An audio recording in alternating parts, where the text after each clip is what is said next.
you? Where you come from? I have no clue. Are you the reenactment guy from the old fort?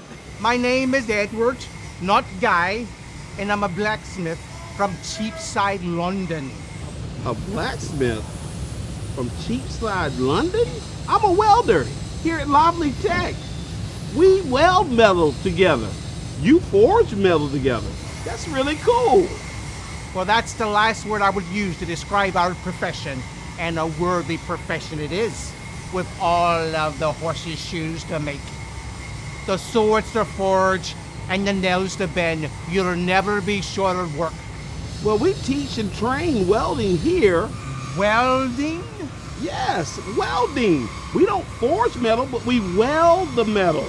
We build buildings, cars, and boats. And horseshoes. Where are your horses? No, we don't have horses. We have cars. We have transportation. We have buses, trains, planes. So you got a lot of skills, I see. Yeah, we teach all of those skills right here at Lively.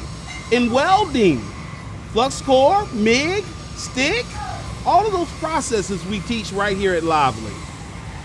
You want to see? Yes, I would. Come on. Here you go.